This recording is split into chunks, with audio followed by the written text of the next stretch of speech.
Good evening, everyone. My name is Gaëtane Vernat, and I'm the director of the power plant.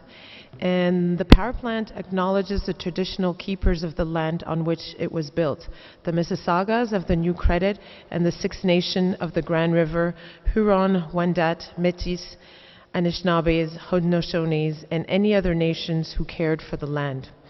I'd like to thank you for joining us tonight for tonight's special In Conversation with Dora Garcia and Chantal Pontbriand. This program is presented to you in conjunction with the exhibition I See Words, I Hear Voices, and this program would not have been possible without the support of our sponsors and partners. I would like to thank the Institute Ramon Llull for their support for the exhibition, as well as the power plant's primary education sponsor, CIBC, for their generous ongoing support. We're also grateful to BMO All Year, All Free for allowing free access to the gallery, as well as to the Canada Council for the Arts, the Ontario Arts Council, the Toronto Arts Council.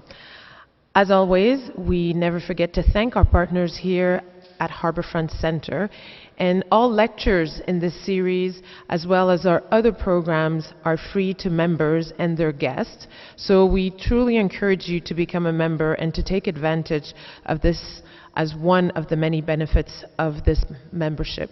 So I'm really so pleased to be here tonight to welcome Dora and Chantal to the gallery one more time, or maybe for the last time, in what has been like an ongoing project. And I really want to thank them deeply for their engagement with us. It's been like a 2-year type of, since we first met in Venice 2 years ago, to start talking about working together, to see this project evolve, and with the many activities that are programmed around, in and around the project. So thank you so much, Dora and Chantal, for being here with us. And without further ado, I'm going to pass the mic to Christine Bowen, our Curator of Education and Public Program, who will introduce this evening's speakers. Thank you.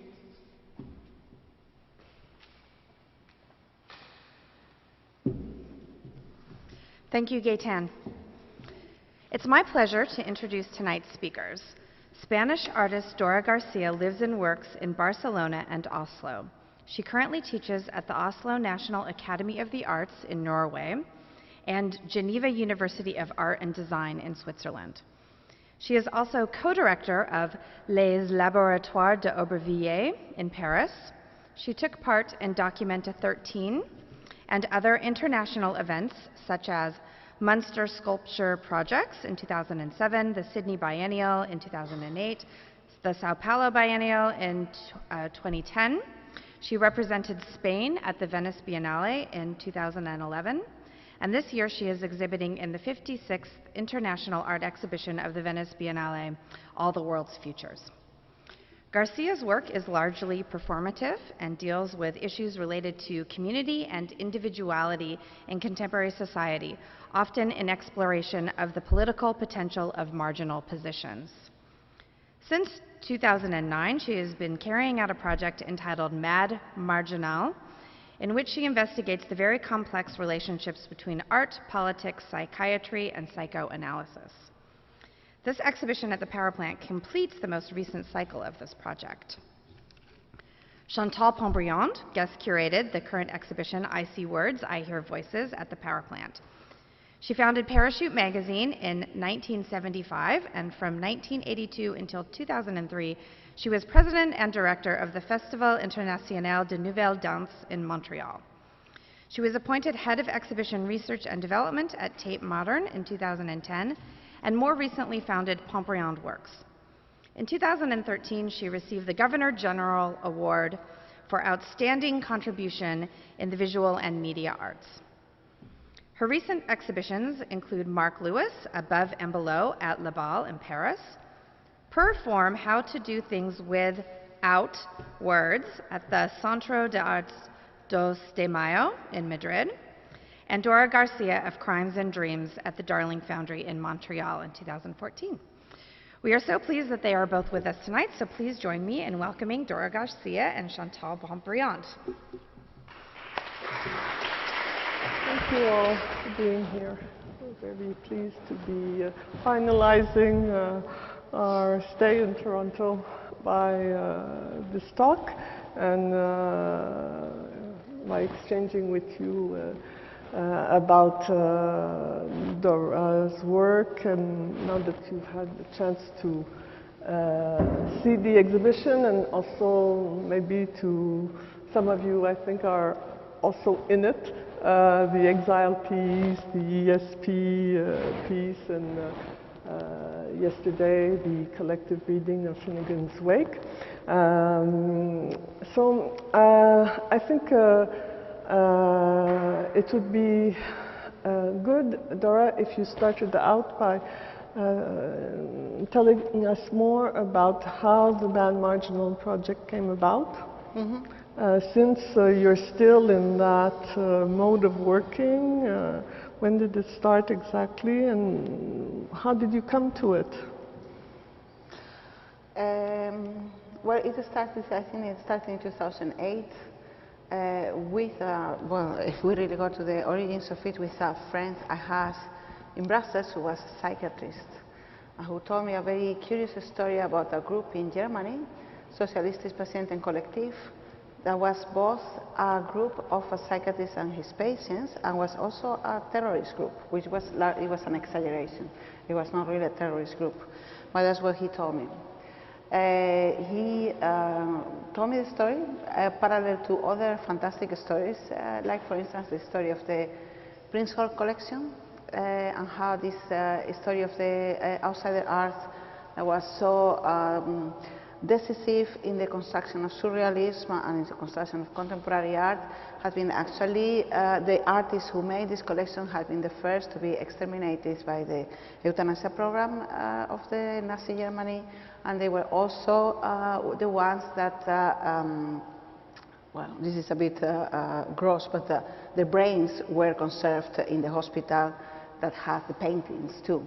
So this was kind of a big story, and I was very interested in it. When I tried to research this Sozialistisches Patientenkollektiv, well, they were not very friendly to me, as you can still find on internet. I am an agent of capitalism, and so they didn't want to talk to me, and out of this frustration I started to pull the thread to another story. That was a story of where some of these people had gone after the dissolution of the group, and this brought me to Trieste, following the trace of a woman called, this is a bit like a journalism research or something like that. So pulling that thread, I followed the trace of Carmen Roll.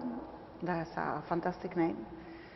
Carmen Roll was a member of the Sozialistisches Patientenkollektiv who escaped, and then a member of the Bader-Meinhof, who went to Italy, escaping Germany, and who worked together with Franco Basaglia in the Trieste dismantling of psychiatric hospitals, and that together, the group of Basaglia, together they managed to push a law, if that's English, push a law, well,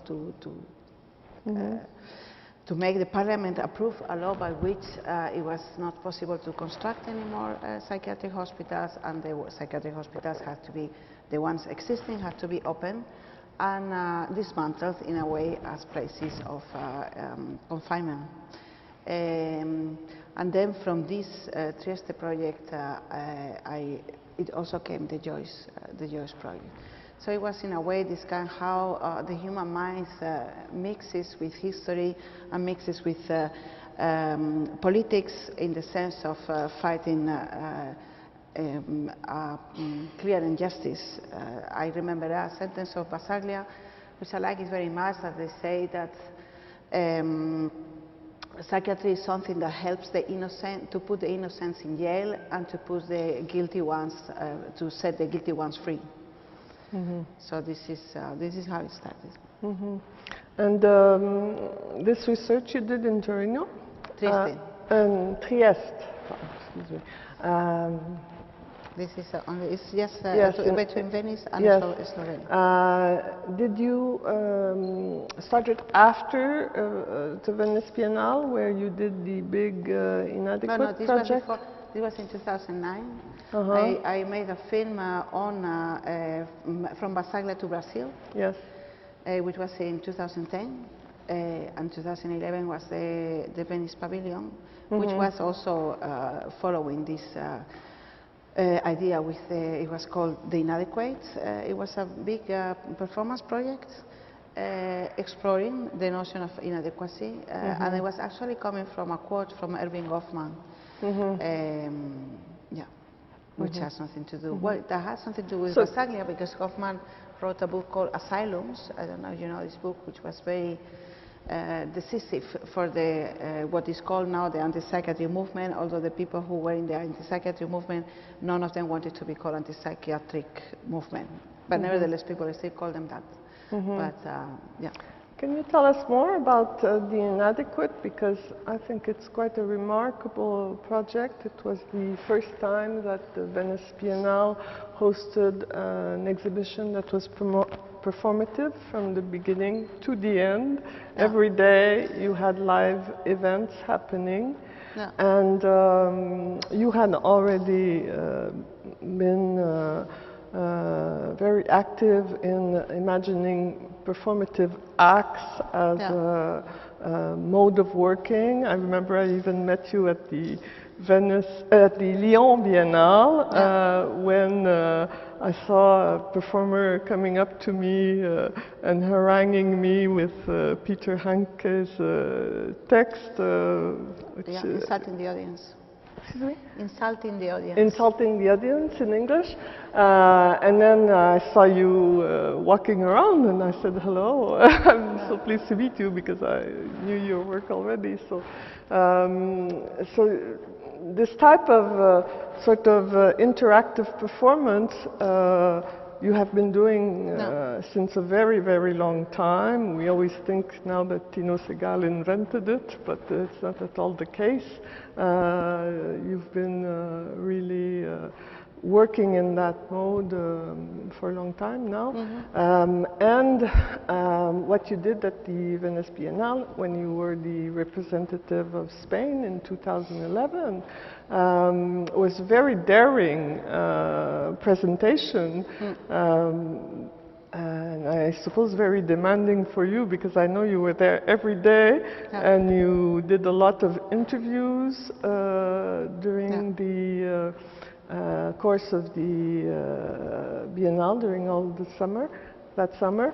And but there was not only, maybe you could tell us who you interviewed and why you chose these people and what else happened during those days. Yes, it was a very ambitious project. It started with a quote of Erving Goffman, which I wish I could remember now, but exactly as it was, because it's a very nice quote, but it was something that said, like, as every comic and psychotic can tell you, there is just enough, a little deviation to poke a hole on the tissue of reality or something like that. So I was coming from, I have been working on all this. I made a work on Lenny Bruce in 2008. I have been doing the work on Basaglia, so I found a lot of this idea of deviation, and I never know if I pronounce well this name, deviation. Yes. The idea of deviate of the non-normative as something that really destabilizes the established system, which is by nature an unfair system. It was very attractive to me. I found very nice the story of Lenny Bruce. I don't know if you are familiar with this, how Lenny Bruce was an underground comedian, so as to say, died of success. The moment everybody, how to say, the audience expanded for him, the audience did not share the same codes with him, then he became the object of prosecution and this endless series of trials for obscenity. So I found it quite incredible, this kind of, or interesting, this kind of the adjustment between the audience and the author, which is where this idea starts, this idea of inadequacy.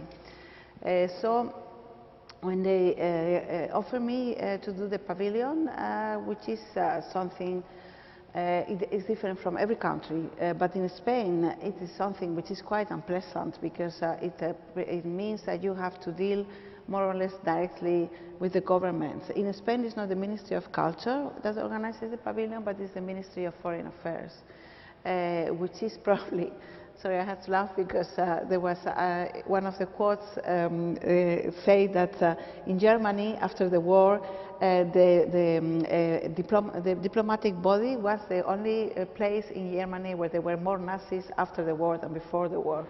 So in Spain it was a bit like this. It's a kind of, they are not Nazis of course, but they are, there's a kind of Frankist spirit. yes, it is really Spirit not people, of Franco people that lingers not very on. open people, and also very much aware of social class, extremely, how to say, classist and reactionary. So it is not really an atmosphere where you breathe freedom and happiness. But of course, the means that you're given are something that you really don't get twice. So you get this whole big building. You basically do carte blanche because they don't really know and they don't really care what you do. So this is quite a good situation. So I thought I could do something with this. At first thing I thought is that I wanted to do, didn't really want to show my work there, but I wanted to turn it into a sort of machine that would produce works while happening, which is something that is very common in the work I do. And I also didn't want to have any explanation. This was very radical indeed. I didn't want to have any explanation, no vinyls on the wall. My name shouldn't be in it. To the point that many people still wonder who was in the pavilion in that biennial. So I really wanted to do something that was like a kind of activity place where things would happen rather than being shown. For this, I put together a team of people because I wanted really to show the things that had been happening in Italy, and they were somehow not represented in this official or conventional biennial context, which is, I also realized there that is the worst place in the world to see art, because I don't know if you have been there, but you know, you have to. There's a lot of things to see. You have to pay an entrance, and you have to see everything in one day. If you leave, you cannot leave, otherwise you have to pay your ticket again. So everything is made for being a very uncomfortable, and I don't know, uncomfortable experience. And precisely a project like the project I was doing, which has a lot of things that last very long, because also something in this radical trip that I took, I also say that whatever activity was going to be there, it would not be amplified, it would not be recorded, it would not be translated. So if you could get to it, it was fine, and if you couldn't, well, it was just too bad. So I refused to adapt to this kind of looking for the public. I thought the public has to come to me, and if it doesn't come, it's also fine. It's not a problem. I lost myself already about where I was saying. I just put I was together. asking I was you, put together. who did you choose to interview? Yes. And I think there were some readings also, if I recall. Yes, there were all sorts of things. So I worked together with 8 Italian artists and curators. Barbara Casavecchia, Cesare Pietroiusti were kind of people that has been for a long time in, let's say, in the countercultural, if you can call it, or the marginal, but very active cultural circuit in Italy. And then we put together a program. And in this program, there were all sorts of things. There were performances, there were debates.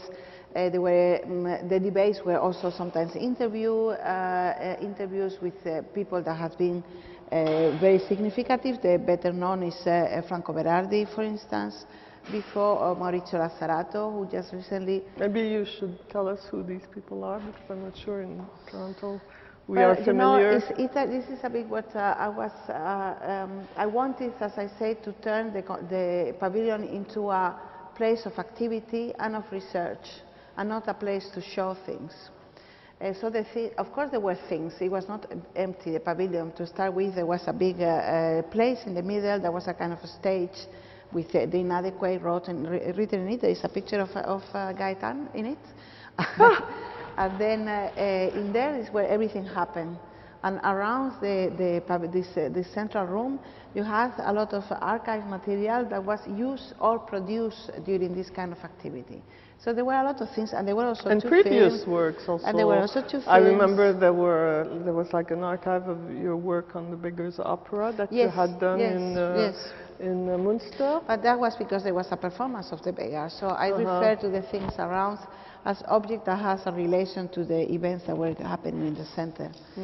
And Italy has, I was occupied with this study of Basaglia, and actually Italy has a big tradition on the anti-capitalist fights, on the how to say that, Lazzarato, the Red Brigade, for instance, a very curious detail, which is interesting to know. I'm talking about the Red Brigade. There were 2 parts of the Red Brigade, La Brigate Rosse. There was one part that was like more political, and there was one part that was supposed to be like the brain, the intellectual part of it. And this intellectual part of was coming from Trento, from the University of Trento. Renato Curcio was the most known head of this. And these people, I knew them before when I was researching for the film, from Massagra to Brazil. And they had a very curious story, because they were put in jail more or less around the time of the Aldo Moro. I don't know how much you know about this, but about the Aldo Moro murder at the end of the 77, I think it was. And they were people that were in their 20s at that time. They were 20, 21 years old. And they were put in jail, and they were for 10 years in solitary confinement. So that means that they didn't talk to anybody in 10 years. They didn't talk, they had this kind of, they had no light all the time in the cell. They only had 1 hour of exercise per day. And so they were 10 years until they entered their 30s, talking to nobody. And after 10 years, they were put into a normal jail. In a normal jail, they met each other again. People that were now in their 30s, and they stopped seeing each other in their 20s, and then they started to talk to each other, and then they said, well, you know, did you realize if we keep, we have still another 20 years to go in jail. We are not anymore the ones that we were 10 years ago. We would like to find out who we are now, because we are not anymore those young people that went to jail. And so they started to do an art collection. Which is very strange, because I think it's the only art collection that started in jail, to my knowledge. And they collected artists that were in what is called institutionalized situations. That means in asylums, in schools also, in old people asylums. And then they started a collection that was called a collection of arte irritata, irritated art collection. So this was one of the things that was discussed in the pavilion and was shown, the idea of outsider art. Outsider art is exactly outside of what, for instance. So it was this kind of discussion between the margins and the center, with a very strong accent on the Italian tradition, on the Italian scene, and with also some of the works I have done before, kind of woven into all the different events. So it was, every day was different. It was a very, very intensive program. And basically, when you enter, it was lucky because the pavilion is the first pavilion in the Giardini, so people normally it's the first one they visit. When they open at 10, people could get the program of the day, and they could come back to whatever they found interesting for them.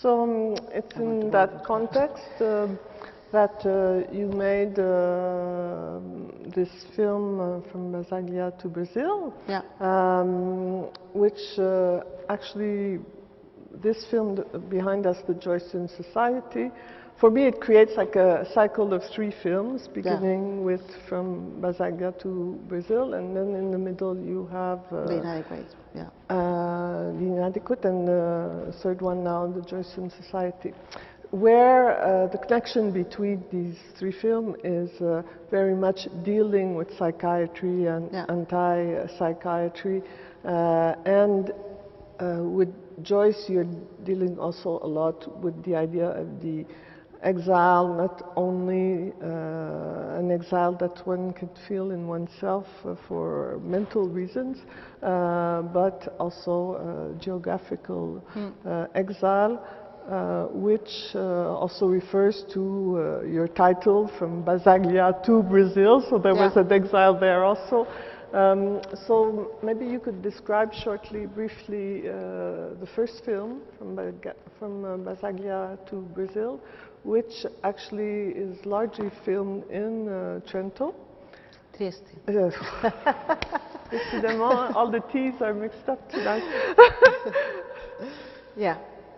So this film is divided in two parts mainly. The first part is filmed in Trieste, where I interview mostly the main character is Carmen role. That is this woman I told you I followed from Germany, who is someone who belonged to the Sozialistische Patienten Collective, to the Baden-Meinhof, and finally worked and still works as a nurse in Trieste. So her story is unbelievable, and so she told the story, which basically tells what was the situation in Germany at the end of the 60s, how this related to psychiatry. She was explaining this big graffiti, what was going from Witzloff, which was in Heidelberg, the bad psychiatric institution, like the one where the poor people went, from Witzloff to Auschwitz one way. Explaining what was the relation that they revolted against these young people that were at the time in their 20s. So the interview with Carmen Roll is like the first part, and then with no transition, it jumps immediately to Brazil, where there is I film a theater group belonging to what is called the Theater of the Oppressed. Which is something. I don't want to bore you too much. There are a lot of things to talk about, but the Theater of the Oppressed. You're not boring us. I think we're all there Theater of the Oppressed is this theater formed by Augusto Boal, which was a theater maker from Brazil, who was applying the same principles as Paulo Freire in the pedagogy of the oppressed, explaining that actually pedagogy, the principle of Paulo Freire was that pedagogy was shaped to continue the class system, and that only a different pedagogy could break the class system. So based on this, the same idea as Paulo Freire, Augusto Boal invented this type of theater, which is formally very revolutionary. So for instance, when you speak of many of the performances that are made today by young people, they refer all of them to the theater of Augusto Boal, art performance in public space, invisible performance, durational pieces. All this was made by Augusto Boal in the 60s and in the 70s, with the thing that in his case it was a very, very strong political sense to all of this. So I jumped immediately to Brazil into a theater of the oppressed, where the people that were part of this theater explained. They are very nice people, visually nice people, that explain in a very nice manner what it was to be in a psychiatric hospital in Brazil, what was the relation to theater, and in fact how a certain way of being has been broken from the moment they entered this theater group. So it is a very much in the relation between art and liberation, you could say, in art and freedom, much more than it is about psychiatry. It's not really about psychiatry, the film, although most of the people in there have a relation to psychiatry. It's really very much about the power of art and not at all in the sense of therapy, because therapy is something that all these people dislike a lot. This is one of how Carmen Roll begins speaking. He says, I don't understand why whatever crazy people do is always understood as therapeutic. You know, if they paint, it's therapeutic, it's not paint. So she claims the need to respect the work of these people wherever they do. And so in this note, the film continues. Mm-hmm. And I like the second one very much also, which you filmed in a clinic in the south of France. But that's another one. Yes. It happened the same. This is not in the trilogy. Mm-hmm. You have from Macera to Brazil. Then you have the Inadequate, which is actually the kind of transition between the first one and this one on Joyce. Then you have this one, and then there was one that I filmed parallel to this in a real clinic in France. So that was not an ex-clinic, it was a clinic. So that is quite fascinating because difficult to talk about this because you always refuse that we refer to people in a mental health hospital or whatever as patients. But you actually filmed a group of people to whom you had asked to read Franz Kafka and to excuse me, to comment whatever they got out of their reading, a bit like we did yesterday with Finnegan's Wake, where each one tries to decipher the language in the book, the words in the book. That's a big leap to ask someone who's not necessarily a literary person to talk about Kafka. Everybody likes to read Kafka. And it was the book of Kafka was as a trigger for conversation. We had to talk about something. So I proposed to read this Kafka. It was the Metamorphose. And then we just used this as a starter, and then afterwards I tried that it was really a conversation piece in which people started to talk, and then from sentences I collected each day, we talked about those sentences the next day. So it was a kind of self-generating conversation, which was the only thing I wanted them is to talk. I really wanted, they had a extraordinary sense of humor, really a very but that's funny. your specialty, bringing out joy in people. We see it in the Joycian Society film. We saw it yesterday, also in operation. I think that's a very important component of your work, working about this, how one can relate to the other and how to make sense of being together, and I think one of the most extraordinary expressions of that is joy, and I find your work produces that effect in a really fantastic way all the time. So I'm not surprised you've been working on Joyce, because, you know, which has the word joy in it. But this is a bit the story I have to tell you because it's very nice. In Trieste, when I was doing this film, I really bumped into a statue of Joyce, which is a very, but there's a statue of Joyce, there's a statue of Svevo, and there's, and I forgot, I'm sorry, there's a third right there, which I cannot remember right now. And then when I asked people, I started to talk to people about Joyce in Trieste. They had, of course, very funny stories. One of them was that when Joyce arrived in Trieste, everybody was talking about psychoanalysis, which is something that in Ireland they didn't, because it was part of the Austro-Hungarian Empire. There were very wealthy Jews living in Trieste, and a lot of them were the first disciples of Freud. Among them it was Eduardo Weiss, which was like a big person in the transmission of the psychoanalysis into Latin countries. And so when Joyce arrived there, everybody was talking about Oedipus complex, and everybody was talking about this. Svevo was on psychoanalysis, etc., etc.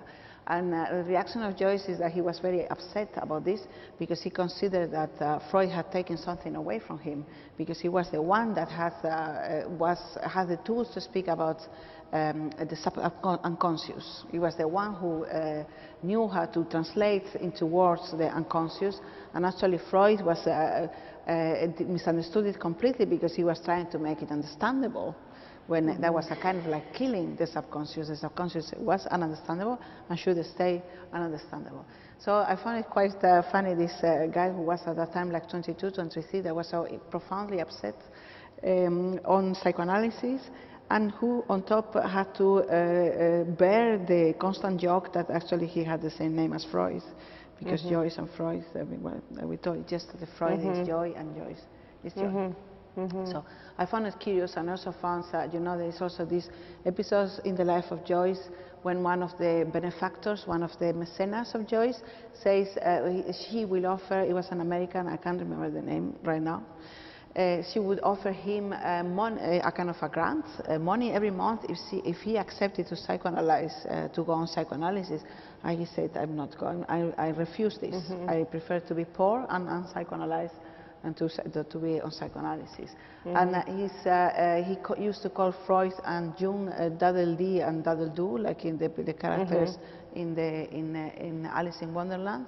Yet, when his daughter was ill, he had to swallow all this and go into, go to Jung and try to everything that was on his hands to cure his daughter. Yes. Talking about the relationship of Joyce with psychoanalysts, maybe he didn't do a cure, but there's a great psychoanalyst who spent a lot of time on Joyce, and that is Jacques Lacan. And one of your most recent work is called The Symptom Score. This is the one that is in Venice this summer at the Biennale. Can you describe that work? Yes, it sounds a bit silly when you describe it. So I have used one of the seminars of Jacques Lacan, which is Joyce Les Symptômes, so the one that is on Joyce or more on Joyce. And I have used it as a score. So that means a score for movements. So this is repeats the same structure as the one there of imposed words, in the sense that it's a performance for two people, and all the visitors are outside of these two people. So that means the reader, there is one who reads the text, and is one that moves the text. So to understand it, you open it really looks like a score physically. Moves the text. I'm not sure everyone understands what that means. It's a seminar of Jacques Lacan, seminar 23. No, but one performer sits down and reads. I'm going to explain. Going to explain. So the book is a book, and it's made so that anyone who opens the book can do the performance, and you don't need any special qualities or training. It's something that everybody can do. And so in this book, which looks like a score, you have the text, which is the seminar of Jacques Lacan, a version of the seminar of Jacques Lacan, which is divided in 10 chapters. And for each chapter of this 10, there is I don't really never know how to, a score of movements. Because it's not really a choreography, it's more like positions. So there is no choreographic notation. It's not choreography in the sense that it's not a movement between one position of the other, but it looks more like a gymnastics table, in the sense that you stand in one position, you adopt in another position, then you take another position, and they look a bit weird, these positions. It's in between the exercise and... It's not really exercise, although you could say. I mean, it has to do with the body, but it's not, it is not challenging in terms of flexibility. So, like, you will have movements that goes like lifting an arm, or extending one leg, or sitting on the floor, or turning to look this. So, this kind of movements, they are made with pencil. So, they are hands-made drawings, and then one person starts reading the text. The other person opens the same book, but on the same chapter, and just opens the part that is drawing, and just follows the movements. And it's no rehearsal.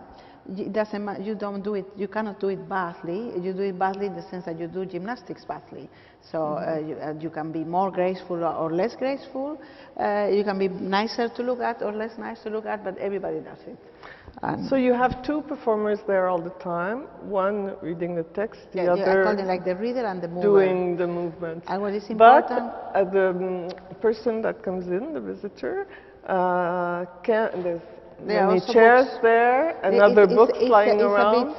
It's a bit a stage as a study room, so that people can pick up the book and can read or can move, they can join. So and that's what I was going to ask. There are some people that come in and start doing the gestures also. Yes, and there's also people who follow the reading, but then you have like two main chairs in the center, and then the reader reads for the mover, and the mover reads for the reader. And this is important to know, because they do not make any effort for people to follow the lecture. They do not project the voice, as they say. So if you want to listen to the text, you have to get closer. You have to sit in the room, and you have to listen. But they are not going to, I don't know, to catch people shouting or whatever. So it is a very intimate piece that has a space where people can be intimate with the piece. I imagine that you first discovered the symptom score, the text of Jacques Lacan, and then I see you ruminating, what could I do with this? And then you decide to develop this protocol. No, it's not like that. It's not like that, okay. So. It's not like that. I'm trying hard. No, it's a coincidence. It's a coincidence. And it's a bit the same as it happened with the Hearing Voices Cafe, which I found in Utrecht already. So here I was invited to Bregenz in Austria to propose a project. And normally when you, as artists, you all artists know, when you're asked to do a project, the first thing is that they invite you to get to know the institution, to get to know the people, to walk around the city so that you can think of what you would like to do in there. So I was in Bregenz, I had absolutely no idea what I could do, and I was walking around the city. And then, to my enormous surprise, I encountered a plaque on a door that said Lacan Archive. And then I was thinking, why there is a Lacan Archive in Bregenz? This is most amazing. Why there is a Lacan Archive in Bregenz? So I looked at the opening hours, and then I went the next day to see what it was. And then I discovered that there was a group of German-speaking psychoanalysts, Austrian, and because surprisingly enough, this is what I discovered by talking to them, Lacan doesn't exist in Germany, and Freud hardly exists in Germany. And so you could say, well, Lacan doesn't exist in Germany because it's French, and no one translated it into German, but well, everybody knows that Freud wrote in French, in German. And it's also not very relevant in the psychiatry. Yeah, I don't know exactly what it is, but in any case, this was a group of psychoanalysts that has made their mission in life to translate Lacan to German. And so this is what they were doing there. And then they said they were translating it collectively. So that means that they were reading the French text and they were discussing how to translate the terms in German. And then after many days, they produced finally a translation, and they had recently translated the symptom score. And so this is how I came to know that there was a German translation of the symptom score, and then I thought that would be great to do something with this in Bregenz, because it's related to this Bregenz very strange society. It's a bit like the Lacanian society of Bregenz. And so this is how I started to think. And my first idea there was to manage to have the citizens of Bregenz to do the symptom score. So that means that the first performers of the symptom score were volunteers, and they were really everyone. The city of Bregenz is a small city with a lot of money, where the museum is supported by the citizens. So that means that when you ask for help for the museum and you say, well, open call for citizens of Bregenz to do a performance, it were really a lot of people of all sorts of professions that came to the call. And so this is how it started. And so tell us more about the Joycian Society, the film. First of all, how did you discover the existence of this particular society in Zurich that you feel? Yes. So, as I said, when I was in Trieste, I met this Trieste Joyce Summer School. I started to have drinks with them, you know, they were very nice people. They had a lot of stories to tell. Curiously enough, they were the translators into English of Basaglia texts. Basaglia is also not very much translated into English, and they interested, they were occupied doing that. And then they always say, and then I say, well, it's really nice, all these stories that you tell me, they are so nice, I'd like to make a film about them. And they say, oh, you want to make a film, you should get Fritzen in it, because he really looks great, you know, with his hair. I think his hair looked a lot more spectacular some years ago, you know, like white and falling on his, and he really could be a real character for your film. So when I did, almost for some months later, I did The Inadequate, I really wanted to invite Fritzen to The Inadequate to come to talk to us, to maybe to lead a reading there, and he never replied to my mails, never. So I found that I was very hurt about that, because I like people to reply to my mails. And then, so the first time I was in Zurich, I decided I would go. I went with my 2 children. I decided I would go and see what that was, this place. And to my big surprise, when I knocked on the door, it was Fritzen himself in pantoufles, you know, in like, is that English? You know, like he was almost in pyjama, opening me. In the slippers? And yes, in the slippers, and who said, and the first question he asked me, "Are you a Joycian?" And I said, "Of course." And so we went upstairs, and where is this kind of Zurich Joyce Foundation, which is the largest Joyce library in Europe, and it's basically his library. And so I was there looking at the books and etc. Zurich is the city where Joyce died. He Yes. spent the last years of his life. No, actually not. He just was escaping France. Yes. He had lived there in the years of the Second War. And he has, actually he was a member of the same library as Vladimir Lenin. It's very curious to know these things, but they were together, they were reading almost next to each One other. next to each other. And so he said to me that they had these readings, Fritzen, and I said, well, since I'm a teacher in Geneva, maybe I will come with my students. I went there first with my students the first day, and afterwards I went different days. And then and I discovered. And you became a member of everybody can go the there. Zurichian Society. The Zurich Everybody Society. can go there. And the first day that I was there, there was this guy who showed up and nobody knew, like me, nobody knew me. And then I said that I was there because the people in Trieste told me about it, and I immediately escalated some points when I say that.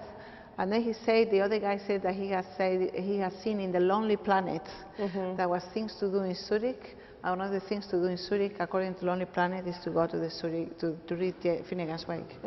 And the first thing he asked is, did he get the Nobel Prize? And then he immediately went several points down when you asked this kind of thing. Yes. So this. So tell us a bit about your working methods when you do a film, because you've done quite a few films by now. So we can say Dora Garcia is a real filmmaker by this time. Like this Joycian Society, which is not really the real name of the group, it's the name that you gave to the film. You went to film some sessions 3 times, I think? 3 different times? Yes. So I went to, actually, but you took in the end, you told me, it's just one. the It's just one footage session. from one session, so it's like one page that is being read. Yeah. But then tell us what you did with the text, the voices. Yes. Well, you have to. I filmed three sessions, but then since the text had to make sense, because I could not take one. If I would take one from the first, and then it would be like too far apart in the book. And so for me it was very important that the text would be present in the film. So that's why it is on the subtitles, the text. And then I decided to respect the unity, to make a kind of unity of the text, and just to take this one page, and then I only use the footage of one session. But then there are some sound inserts of the other One previous camera? session. Only one camera. So it was, of course, important. What is the charm of this film? Fritzen used to joke saying that he didn't know if the film was good, but it had the best possible cast. And I thought if there was a quality of the film, it was really to show how to say, a certain comradeship of these people. And it was only possible if we ourselves were also comrades with them. So it was important to have very small, the equipment to be very small, not to add lights, and to use a small camera. And for instance, the microphones are these round things that you see on the table, so that you almost don't see the microphone. So it was almost filmed like a spy, spy film. You put the viewer into the space. Yes. So the camera is in the middle. The reason why there is so much zoom in and out is because every time something moved, the camera had to move, because there was no light. You had to open a lot the objective, so that means that there is performative de champ, this is called. So all these, we had to sacrifice some things in order to have a real intimate filming of the thing. And the sound is very important because, of course, what is the quality of the film is how they discuss the book and how they read the book. So the sound is really almost everything that is yes, in the but film. the sound does not come from that one take that Yeah, it comes we mostly from see this the images one. from? It comes mostly from this one. But there were some very nice sound recordings from other sessions, which I injected in without no one. I mean, you can't tell that it's not belonging, but there are many inserts, comments, jokes that are told that actually did not happen in this one session, but happened in other sessions. So I think we should hear you about words and language, because it's what links most of your pieces together. You develop variations on what to do with words and what to do with language. For example, let's talk about imposed words, which is the newest piece in this exhibition. Maybe we can understand why language is so important for you. As a plastic, as they say in France, everything is plastic and not visual. The plasticity of words for you seems to be like a major preoccupation. Well, it's a bit difficult because I think it's only natural. This, in the sense that it's also important for you, Chantal. Language is important for you too. Yeah, but I'm a writer, you know. Yeah. So you. I have, how to say, I come from. I was the first thing I am is a reader, so I have read all my life. Like, it's nothing exceptional. Everybody reads, so I mean it's something normal. I don't find it, and it all comes from what I have read. Let's say I have the world is shaped from the things that I have read. So to me, Edgar Allan Poe, for instance, Julio Cortázar, this is not something that is apart from reality. It is really something that shapes reality. So this is a starting point. So when I started to be an artist, it was something that was only natural, that most of the works were coming from this. So for instance, when I started with my first performances, I used to see that they were short stories. They were actually one-sentence stories, and this one sentence was really the script of the performance. So I think in a way it's really very close to literature, it's very close to theater. But in a very natural, always in a very natural manner, without forcing it. So I really see, when I speak how I made the films, how I happened in Trieste, everything starts with a story. And this story with where I'm telling you about the Socialistes Paciente Collective is also mainly a very good story. How it is this thing that a psychiatrist with his patients are making a terrorist group. Well, you have to find out about this. It's like a very, very good story. And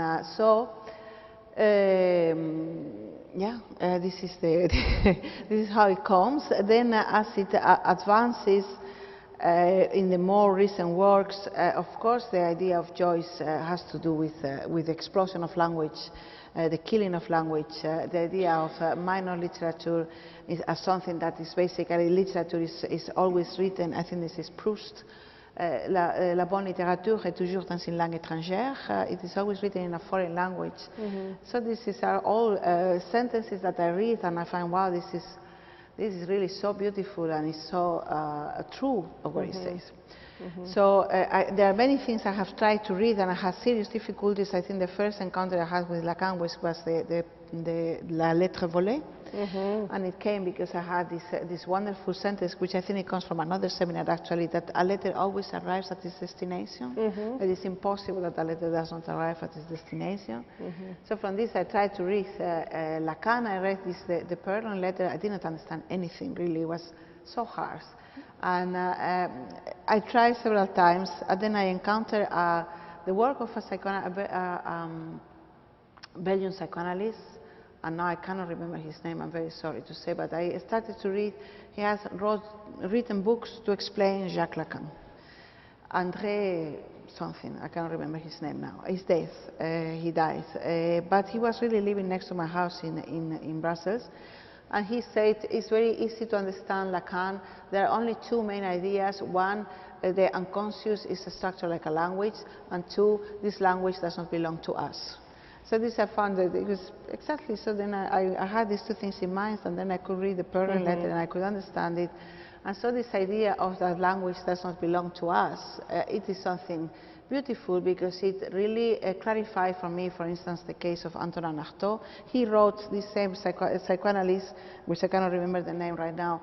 He wrote a very important book on the case Artaud, which is great, really beautiful to understand Artaud and the relation of Artaud with language and with words, etc. So from all these things, it came this idea also that writers always say often that actually they are not writing what they write, that it is dictated to them. There's a lot of cases in the videos there where they explain that it really comes to them, and it's like if something was telling them what they have to write. And this I found this idea of literature as something that is a whisper to you, and that you're basically an alien to that what you're writing.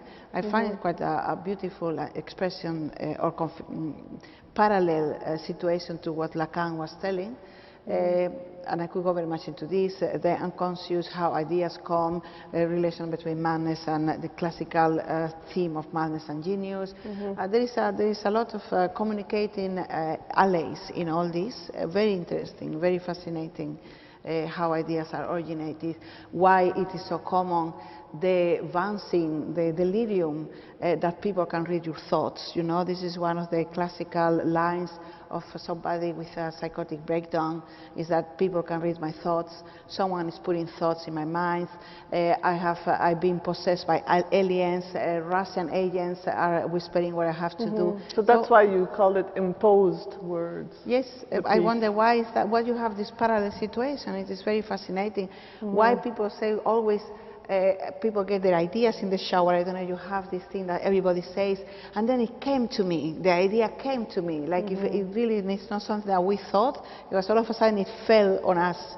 This is something that everyone has, this feeling, you have a problem, and then you're trying to solve it, what shall I do, and then all of a sudden it's like bump, like it felt like someone dropped it on you.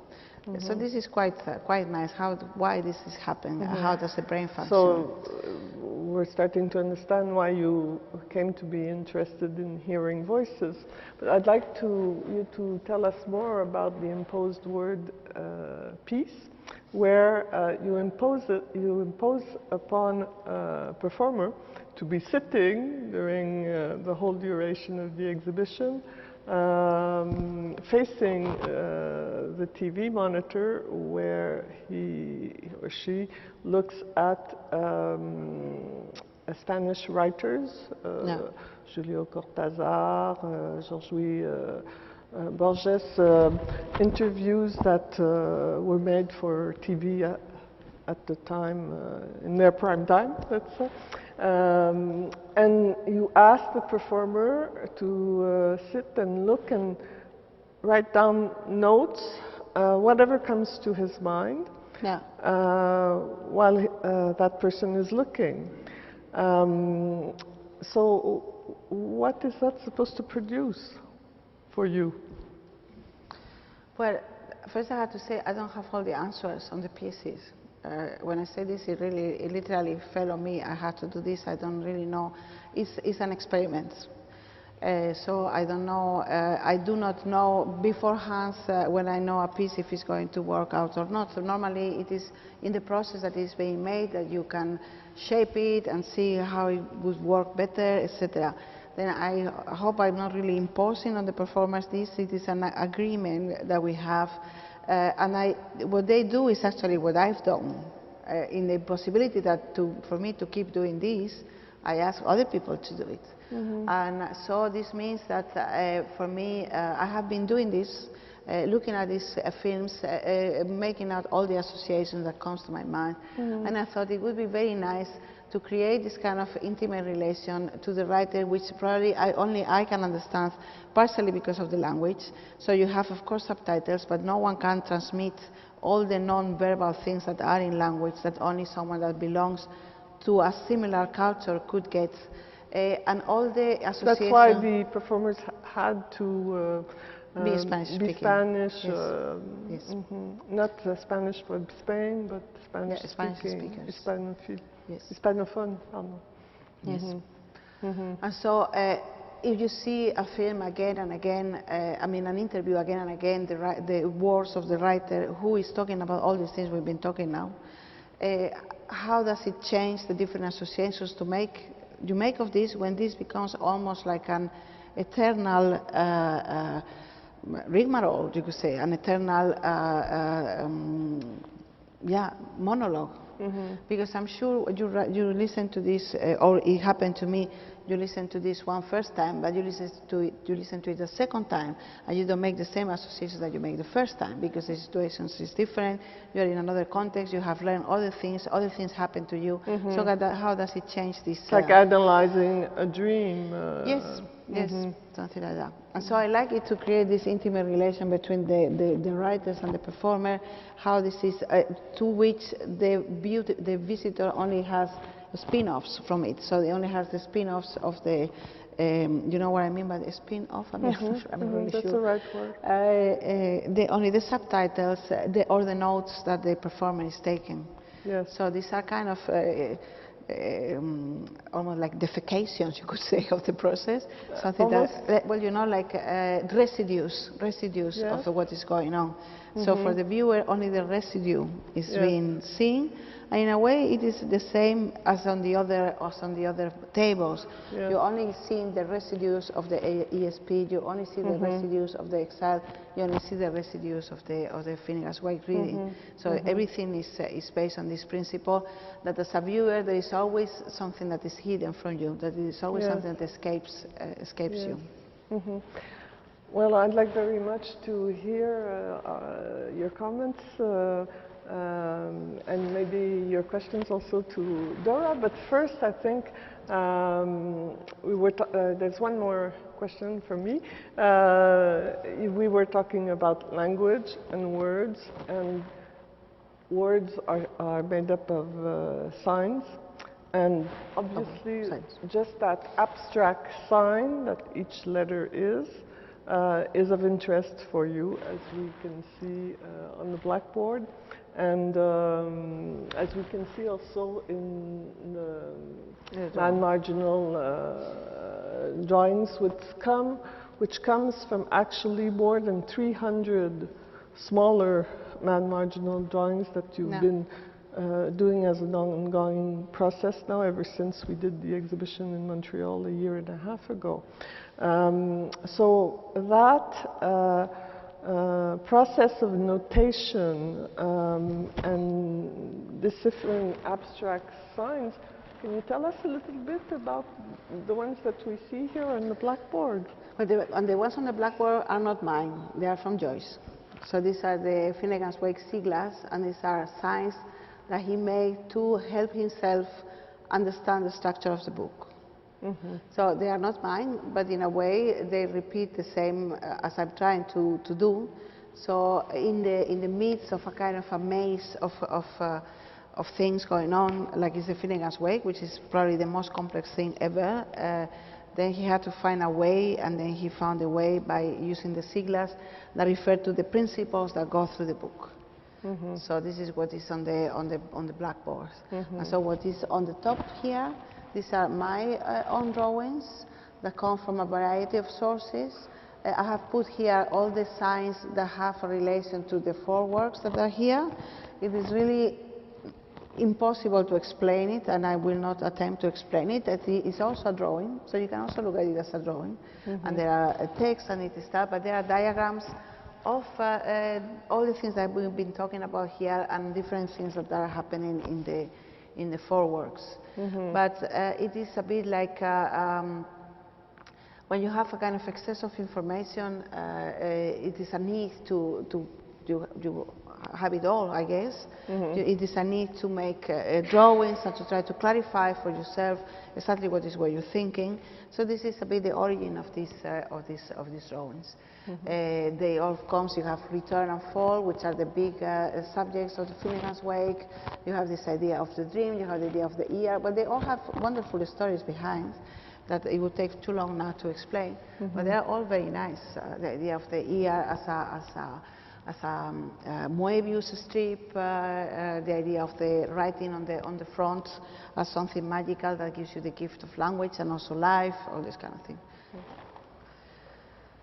I was telling you this is the idea of exile comes from some interest of me. I was saying this quote of Jacques Lacan, every letter always arrives to its destination. And then you also have this idea that actually no letter arrives to its destination. So the idea to writing to nobody, there is a kind of, in a way, when we're speaking of Artaud, you have this thing of the letters to de Rodet, where he wrote to his psychiatrist, even if he saw the psychiatrist every day, he wrote to the psychiatrist 5 letters per day.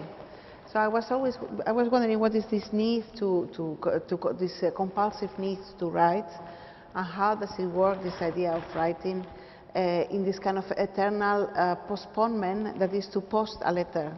When you post a letter, you cannot really be sure that it's going to arrive.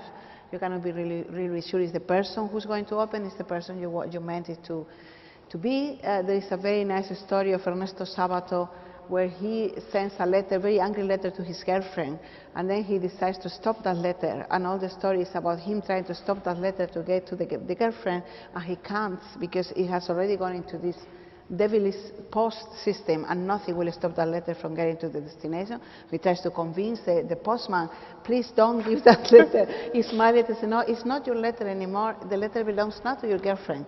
So the moment you send it and you post it, you have no right to this letter.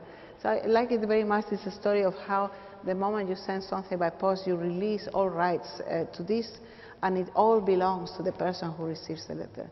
But it also, of course, this idea of the writing letters, which is so much linked to a distance and to the impossibility to, in a way, to overcome this distance. So from this and from a series of circumstances that came with the showing of the first showing of this work that was in the Tel Aviv Museum, I had some problems and at the same time a need to participate in this exhibition in the Tel Aviv Museum, but I could not participate in this exhibition without thematizing my malaise at the state of things in Israel. So I found the solution in making a work that would exclude my presence in this show, but nevertheless would very much state the distance I took from this museum. And so this is how exile started, from all these things that were floating around there, and then from this punctual need to underline the distance between the author and the institution.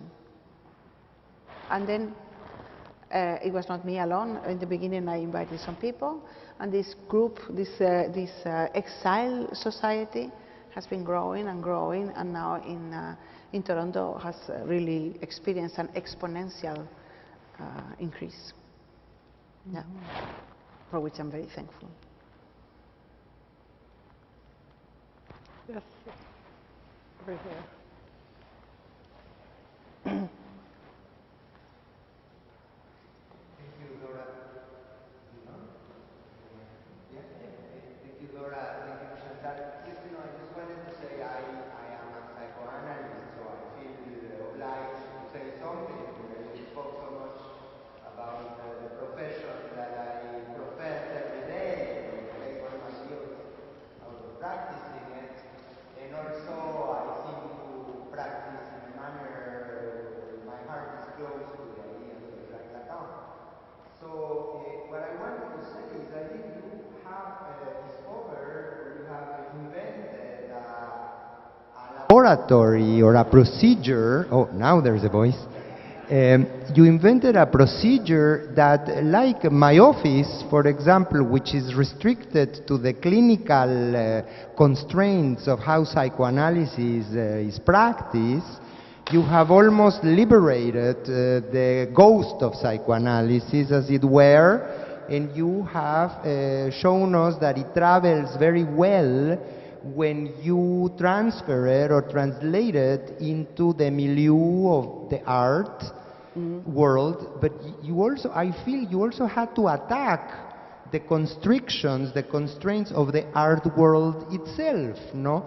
Like, how did you get away in Venice, representing Spain, doing something that has nothing to do with the nationalism of that fair, no?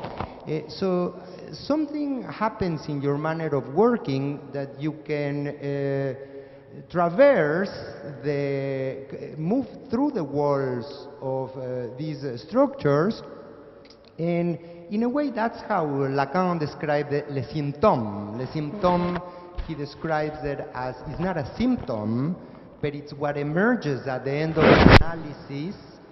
It's almost like the act of crossing through a ghost, he describes it. So as you traverse the phantom, you find yourself at the other side, no?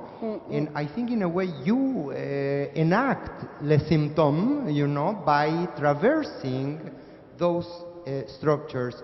And it's just fantastic. That's basically what I wanted to say, no? And perhaps to ask you to comment a little bit about how you think you managed to get away with this, no? Well, it was very hard, the pavilion, but I would say that the only thing how I manage is because I have nothing to lose, in the sense that I do not. I really don't think I have, how to say. I don't want to. I only want to go there where it interests me to go.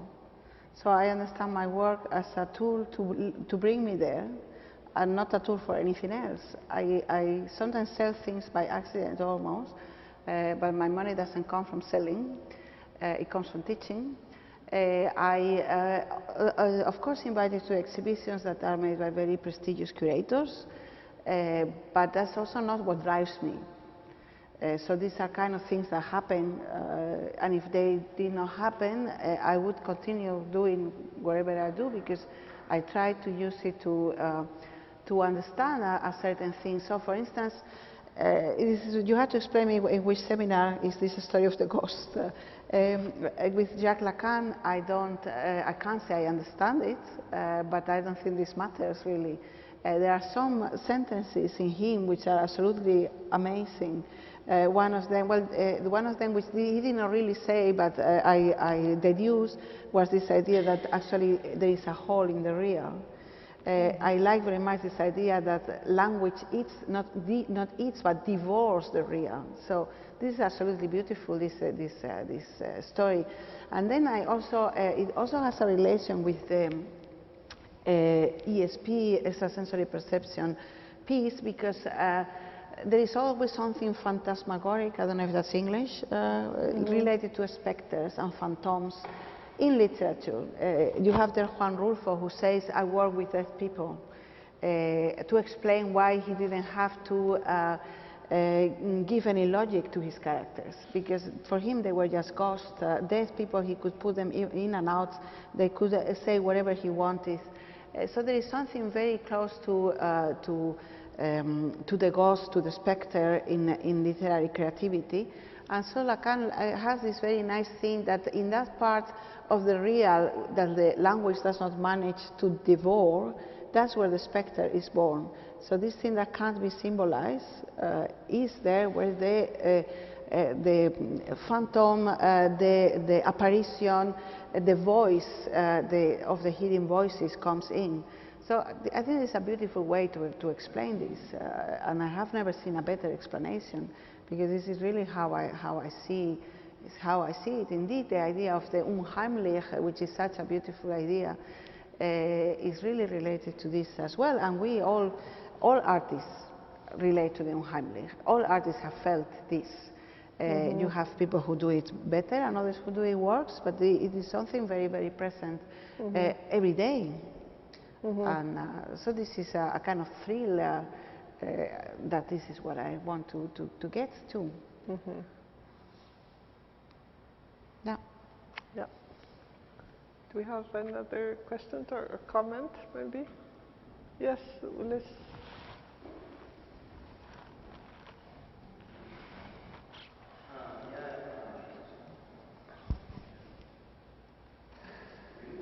Hello, hello. Yeah. In relation to the return of the whole diagram, I was wondering if it bears any connection at all to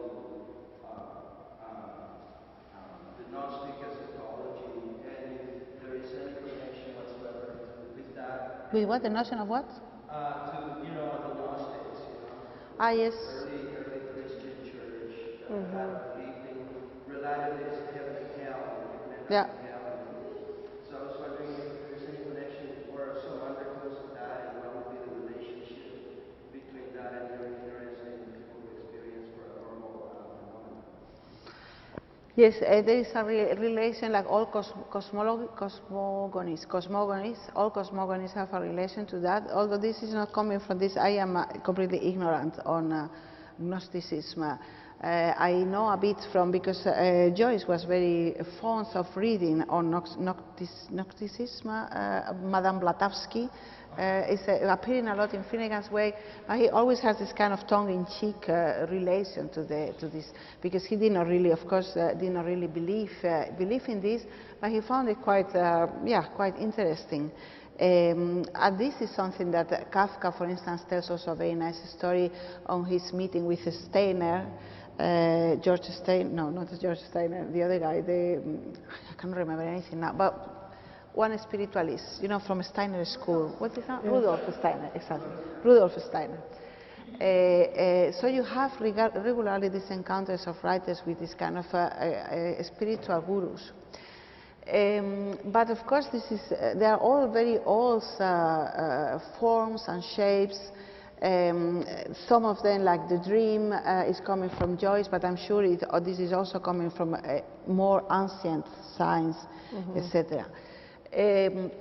What I can say is that one of the things that you have, Jacques Lacan made a lot of drawings on science and knots and cats and eggs and surfaces.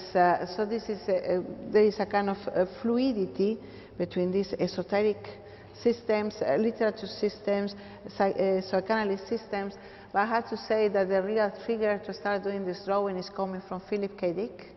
And Philip K. Dick has this, I read it and then I began to read it again, and now I am reading it again because I had this fantastic image that he had conversations in his kitchen with the pans, so he heard voices, of course, and the voices were coming from the kitchen.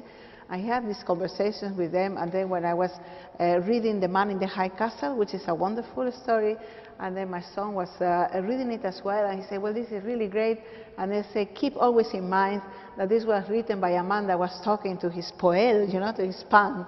So this... So Philip K. Dick made an enormous amount of drawings. He had this book that is called Exegesis, where he tried to explain what was happening to him. And then he was saying that he was bombarded at night by ichthyones of, is that ichthyones? I don't know. Ichthyones of language. And ichthyon is the fish. Tachyons of language. And tachyons are particles that are faster than light. And he was bombarded by languages that he did not even speak, ancient Hebrew and ancient Greek and Latin, and he woke up speaking in languages and with having visions, and he put all this in these drawings that are completely unbelievable, and some of them are directly taken from him, like it is, for instance, this idea, all this evolution of from the black sun to the fish, to the Christian fish, because he had hallucinations of this Christian fish, the Vesica Piscis, which is also the vagina of Isis, the goddess. So these are super ancient times that relate to this kind of original iconography that is present. The Borromean rings is also an old Viking sign. So there's no doubt, I do not like Jung that much, but it has this idea, there is something in this idea that is a kind of trans-individual subconscious. And this I think you can see very much in this kind of drawings. And I love them, I find them really wonderful. They are? Yeah, no, yes. They are. Well, I think we should maybe finish now. Although I would love to ask you a few questions about the new cycle now that you are starting, and that has a lot to do with South America and especially Argentina and the incredible artists and writers that you have discovered recently. But maybe we can do another exhibition in 3 years. We can come and talk about that. So thank you very much, Dora. Thank you, Chantal. Thanks to all. And good luck with your work.